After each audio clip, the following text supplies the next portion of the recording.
Kenshi mbabwira ko iki ni Ikibabi TV. Njye nitwa Fred. Ibi mbibabwira kenshi kugira ngo twagure umuryango mugari w'Ikibabi TV. Muri Afurika yose bakeneye ibi biganiro. Wabigiramo uruhare, nabigiramo uruhare.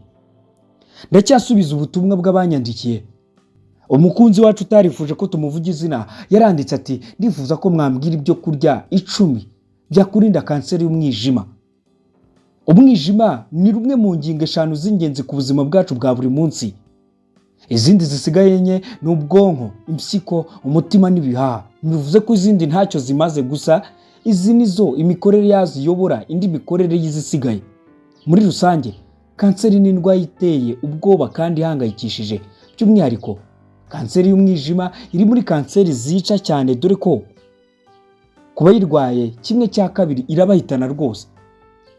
Iyi kanseri iterwa n'impamvu zinyuranye, muri zo twavuga umwuka uhumanye duhumeka, kurya ibyatewe imiti yica udukoko utabironze, kuba urwaye indwara ya hepatite ndetse n'ibindi.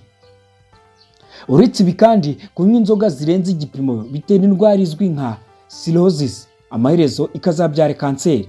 Nyamara kandi mu bimera turya harimo ibifitiye ubushobozi bwo kuturinda kanseri y'umwijima no kugabanya ibyago byo kuba twayirwara. Uyu munsi rero nk'uko mwabyifuje, tugiye kubabwira ibyo kurya bifasha mu kurwanya kanseri y'umwijima. Nk'uko nakubwiye, ibyo kurya turi buvugeho ni ibyo kurya 10. Icya mbere ni karote.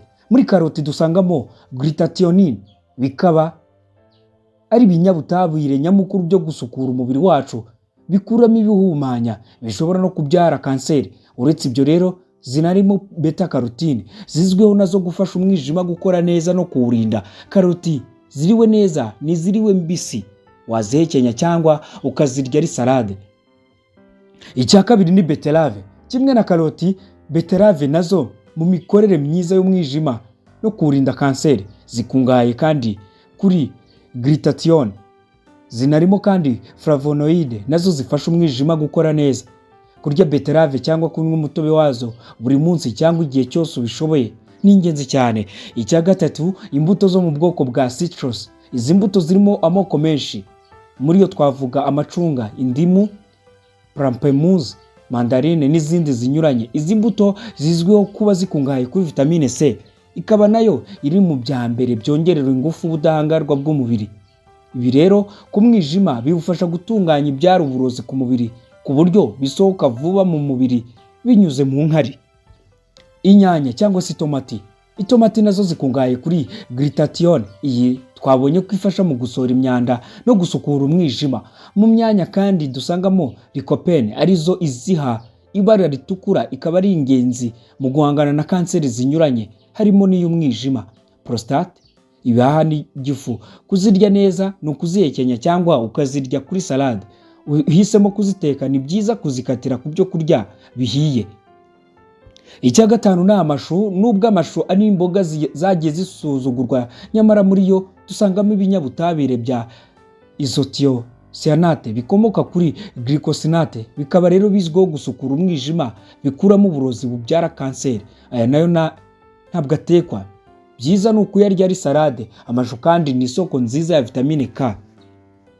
Icya gatandatu ni icyinzari. Icyinzari nacyo kiri mu byo kurya byitwa ibirungo. Ni ingenzi mu gusukura umwijima, gifasha mu gusohora ibitera kanseri biba byinjiye mu mubiri wacu binyuze mu byo turya. Ibi rero bikarinda umwijima kuba wagerwaho n'ibyo bitera kanseri. Icya karindwi ni avoka. Uko umwijima ugenda utunganya ibinure, ushobora nawo kubigenderamo ukangirika. Ibi ni cirrhosis, ishobora kubyara kanseri y'umwijima. Avoka rero nubwo nazo zirimo ibinure, ariko ni ibinure byiza bizwi nka monounsaturated fat, byo aho kwangiza umwijima bikaba biwufasha kwisana nyuma yo kwangizwa n'ibinure bindi. Ibi rero bikaba biwurinda na kanseri. Si ibyo gusa, kuko avoka ziri no mu mbuto zitarimo isukari nyinshi. Icya munani ni pome.